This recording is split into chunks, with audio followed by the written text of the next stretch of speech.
राधे राधे महाराज जी। महाराज जी, उमा कहूं मैं अनुभव अपना, सत हरि भजन जगत सब सपना, और जड़ चेतन जग जीव जत सकल राम में जाने, बंधु सबके पद कमल सदा जोरी जुग पानी। महाराज जी, एक नए साधु को इन दोनों भावों में से कौन सा भाव लेकर चलना चाहिए अपने जीवन में? दोनों। पंछी जब आकाश में उड़ता है तो एक पंखे से नहीं उड़ता, दोनों से, दो पंखे होते हैं। ऐसे हमारी सत्य वस्तु का अनुभव करने के लिए दो बातें हैं, अन्वय और व्यतिरेक। है नहीं है। जहां असत मार्ग में हमारी बुद्धि जाए तो मिथ्या, और सत्य मार्ग में जाए तो सत्य।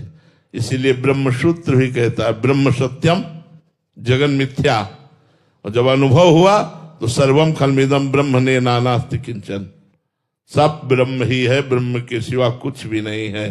पर प्रारंभ में ब्रह्म सत्यम जगन मिथ्या।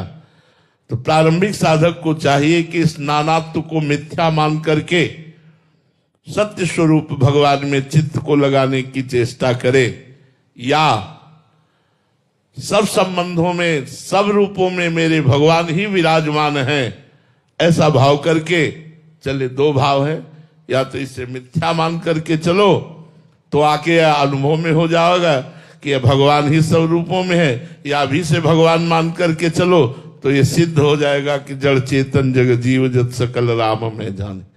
पर ये नानात्व मिथ्या है बच्चा, प्रतिक्षण नाश को प्राप्त हो रहा है, परिवर्तनशील है। सत्य परिवर्तनशील नहीं होता, एक रस होता है। और ये एक रस नहीं है, विषम है, ये द्वंद्व है। सुख दुख मान अपमान लाभ हानि जय पराजय जन्म मृत्यु, ये द्वंद्वमय है। जो एक है वो द्वंद्वातीत है, वो कालातीत है, वो त्रिगुणातीत है, वो चिदानंदमय है। वही आपका स्वरूप है। अगर ज्ञान मार्ग में देखो और भक्ति मार्ग में देखो तो वही आत्मस्वरूप भगवान है। इसलिए दोनों बातें समझनी होंगी, तभी ये बात समझ में आएगी।